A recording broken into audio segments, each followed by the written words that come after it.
We're now live. Well, good evening, everyone, and welcome to Standards meeting. I hope everyone has the paperwork in front of them. Are there any substitutes nominated for this meeting? There are no substitutes for this meeting, Chair. We do have one apology from Councillor Young. Thank you very much. Just need to remind members the need to disclose any disclosable pecuniary interests or other interests that you might have in relation to any of the items included on the agenda. If there are any members of the public who may be watching or listening, you're most welcome to this meeting. We come now to item 4, which is the minutes of the meeting which was held on the 14th of June 2021 to be agreed as a correct record. So for those members who were present at that meeting, are they please a correct record? I just have one small question. Yes, Kathy. It's not in the minutes, but I think it was agreed that we would be sent a copy of, is it the LGA's model member code of conduct? And I haven't received that. Okay, thank you. Ian, do you want to comment? Chair, I can resolve that. I'll send you one straight after the meeting, Kathy. Thank you. Okay. So I take it that we're content that it's a correct record. I don't think there's any matters arising which are not going to appear now. So we come now to item 5, which is the application for dispensation of the Localism Act. And I'm going to ask Ian Hughes as the monitoring officer to speak to that paper. Thank you, Chair. Members will be familiar with this report as it's one that's brought on a regular basis to ensure that there is the requisite number of members who can deal with the approval of the budget and the setting of the level of council tax for the next financial year 22-23 at the Budget Council on the 28th of February. Without this dispensation, then technically all members would be in breach of the Code of Conduct in dealing with a matter in which they had a disclosable pecuniary interest. So it's a straightforward technical report that sets out the basis upon which the dispensation is sought and the reason why. And it's recommended that the dispensation is granted for a 4-year period to all Calderdale councillors. It also deals with sponsorship in respect of union membership, and that also would apply to town and parish councillors in respect of their particular budget councils. Chair, that's the report in summary. I'm happy to deal with any questions if members have them. Thank you. Yes, Jane Scullion. Thank you. And thank you for the report, Ian. I was just curious to know, reading it, why a 4-year period? I know it's a 4-year term, but of course we're all at different points within the term. Was that just custom and practice amongst monitoring officers across the country? It was just regarded as a suitable period within which we would have a churn of members. Okay, just to deal with that. The other thing, and I'm sorry that the town councillors, Councillor Stevens isn't here, because does there also have to be any similar actual motion put to any of the town and parish council meetings, or does this cover it as a way forward? This covers it as a way forward. This authority can grant that dispensation to all town and parish councils, and that's dealt with in 3.2. Chair, happy to second that. Okay, are there any other questions or comments, please, from members? So as to the question, Would it apply to Parish Council, Stainland and District Parish Council as well then? That's the one that's in my ward. I didn't catch that, Councillor Cook. Which parish council, sorry? Stainland and District. Yes, it would apply to all town and parish councils in the borough. Yeah. Do they need to be notified of the fact then? They will be after this meeting, yes. Yeah. Okay, many thanks, that's great.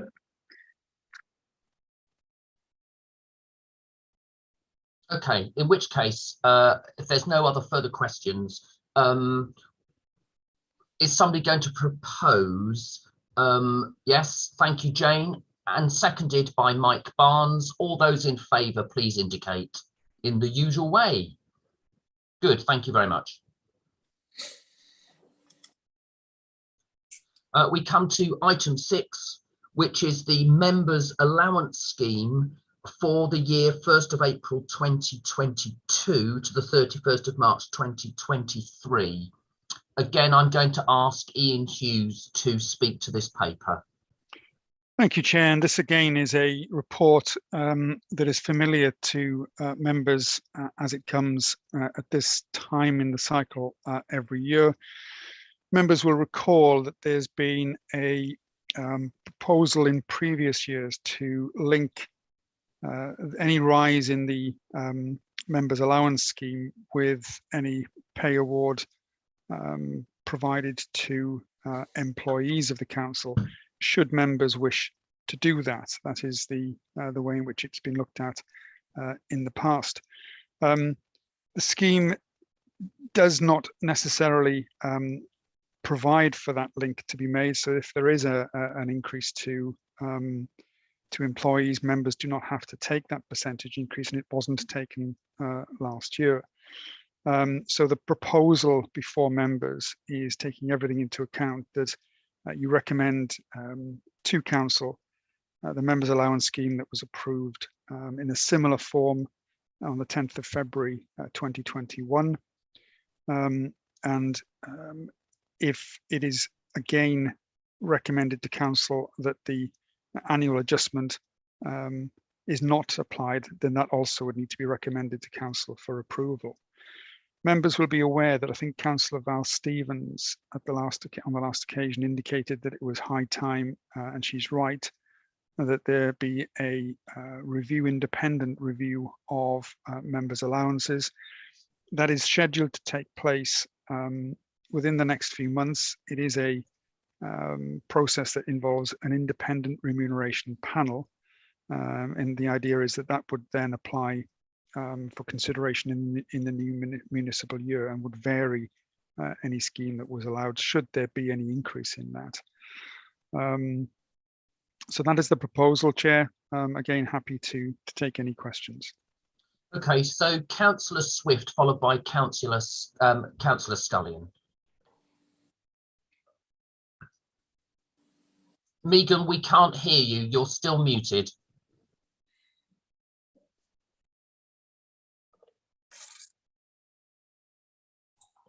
I'm not now, am I? No, you're fine now. Thank you. Can I ask Ian a question, please? Because our political assistant has been telling me now for weeks and weeks that we couldn't do what we're about to do. He said it was very, very clear that we had to have a review every year with the just a review every year, and we couldn't just take that review for granted because it was on here. It still had to be taken by taken by the people that haven't had any contact with us, let's put it that way. I've forgotten the word I'm looking for, and I just need to know if it was right or if I'm making a fool of myself. No, Megan, this matter can be dealt with by this committee. What it's doing is approving the scheme that's been approved previously as part of an independent review panel and set. What this committee is doing is recommending to council a continuation of that, either linked, as council has agreed it can be, to the rise given to employees at the percentage that's given to them.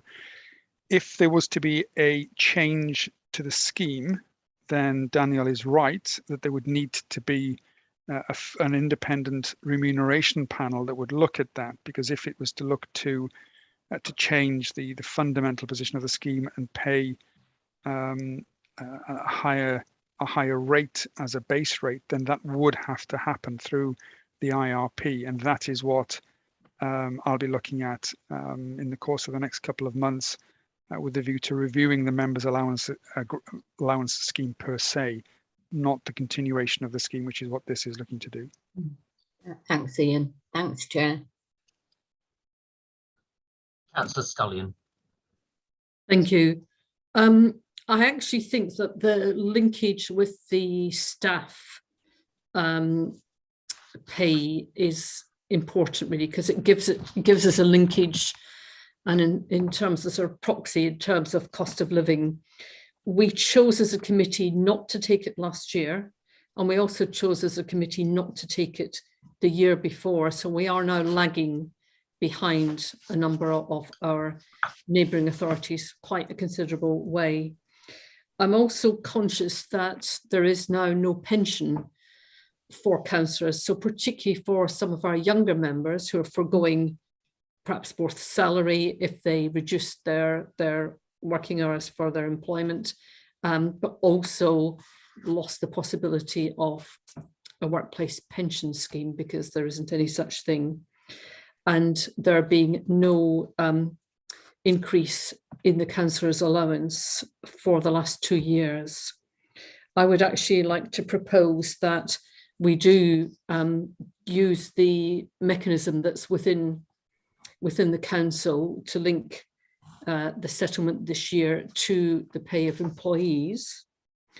But I also take what Canon Barbara said in relation to, and Ian said in relation to, concern about the need for an independent review. I think it's a good principle just to review things every now and then with an independent eye that isn't a councillor, and to basically run the rule over, is the scheme fit for purpose? Are there changes that should be made? What are other councils doing? Are there things to be thought about in terms of younger councillors, older councillors? Should we look at caring and childcare recompense? So I think it is a good principle, and perhaps we could separate out 2 motions. One to ensure that we do call an independent remuneration panel as one motion, and the second is to propose that actually the mechanism which links the councillor's allocation to employees' pay should go forward in the usual way this year. Thank you, Chair. Thank you. Councillor Barnes. Thank you, Chair. Can I just seek clarity? I mean, I have a personal dilemma because I don't think ahead of the review we should look to an increase, but I understand exactly where Councillor Scullion's coming from with a number of the younger ones. If we do accept Councillor Scullion's amendment that we link the allowances this year to the staff pending that review, are individual members okay? Are we allowed in refusing it as individual members? Mm-hmm. Yes, Chair, that's perfectly within your gift as a member to refuse or decline to accept an allowance in full or in part. Yeah. Okay. Thank you for that clarification. Yeah, can I just add a comment there if people aren't? Yeah, I aren't think this happened before on a bigger scale, because it was talking about a bigger sum of money altogether, but it was used time and time again on political leaflets, and not just by one party but more, and it really wasn't worth the trouble that it caused, to be honest. But I will second Councillor Scullion's thing, just as long as everybody knows they're walking into a fight, not with Councillor Scullion. I'd particularly like to hear comments from any of our other independent members. I've heard from elected members. I'm afraid that probably only means you, Kathy. And I just wondered whether you had a view that you would like to share. I certainly will be very happy to give my view at the end of the discussion. My only reaction really is that I think an independent review is a sensible thing. I mean, I totally second and support that. And I've not really thought about the pension issues either. That was quite an interesting point for me. Otherwise, I don't feel at this stage, without talking to someone a bit more, that I know enough about it to be any more opinionated than that. I would want I think the independent review is the way forward. I would accept what there is for the time being and wait for the independent review. My good response. Thank you. Andrew, are you able to comment? I can, yeah. Sorry, I can't see my picture. My camera's broken. Yeah, I think I'd echo what Kathy said. I think it does make great sense to have an independent review. I was just going to ask Ian, what was the review that lady at the Sheffield University used to do in? Is that connected or is that something else? No, that's connected, Andrew. Yes, that's right. Yeah, because that was a very, very informative review, wasn't it? Because it compared various local authorities nearby, and I think that does add to another question that was raised about falling behind other authorities. So yeah, I think the review's a good thing, and I think personally with the cost of living and inflation going up so much at the moment, I would personally think it is time to give a rise. This time, it doesn't look like it's a big rise. It's not out of proportion. I don't think so. Given a vote, I would agree with the councillors who've spoken so far. Thank you, Andrew. Are there any other elected members who wish to comment at this stage? Okay, so it won't surprise you that I want to express my frustration that as an independent member, I don't have a vote, and that only elected members have a vote. The whole point of standing as an independent member on standards is about encouraging people to stand for public life in local decision making, and this allowance is not pay.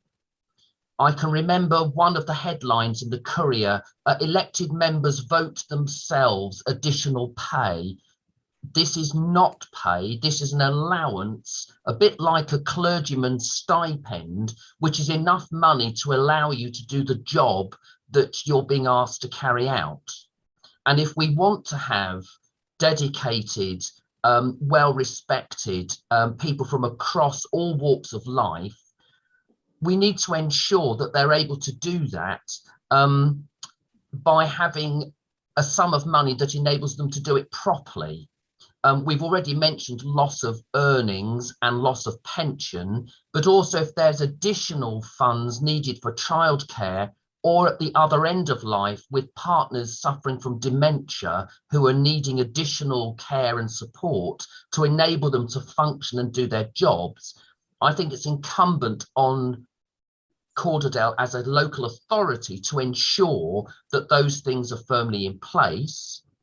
And I do believe that Calderdale Council has been reluctant to increase, for political reasons, the allowance over the last 4 to 5 years. I do think that context is now rapidly changing with inflation and the cost of living. And I do believe that Calderdale Council is one of the lowest local authorities to offer an allowance to its members. And therefore, it is high time for a review. And I look forward to participating in that. And I would certainly support the increase this year to be alongside the amount recommended of 1% with those who are council officers as a minimum for that. and to recognise also in a kind of objective way the difficulties that the current administration has in managing its current budget and the budget implications going forward. So there does need to be an adult, careful assessment of budgeting going forward, anticipating that there will need to be an increase in the democratic services budget to enable an allowance to go forward, if that is the recommendation. And that means that plans can be put forward and thoughts given at this stage as budgets are prepared for the next 2 or 3 years. I have nothing more to add to this discussion. Before we vote on it, I just want to check out if anybody else wishes to add anything. Just, yes. Is there no national scale of allowances across all the councils? There isn't, Kathy, no. Surprise as well. Okay. If only. So I just have a question. Yes. Could you just clarify what we would be voting on then? Is this a vote to say this will go to a further vote at council? Councillor, it's a proposal that the members' allowance scheme continue for the financial year 1st April 2022 to 31st March 2023, and that it's recommended to council that there's an increase of that allowance scheme in line with the percentage increase that is awarded to local government staff at spinal column point at 28. Does that then go to another vote? Another vote at council, yes. At council, it's a recommendation from this committee to council. So it still would be debated and voted upon in the council chamber. Yeah, great, fantastic. Yeah, thank you. Thanks for clarifying. And the second part of the proposal is to then ensure that a independent remuneration panel is convened to consider the scheme in its entirety. Yeah. So we had a proposal from Councillor Scullion, which was seconded by Councillor Swift. All those entitled to vote, please indicate.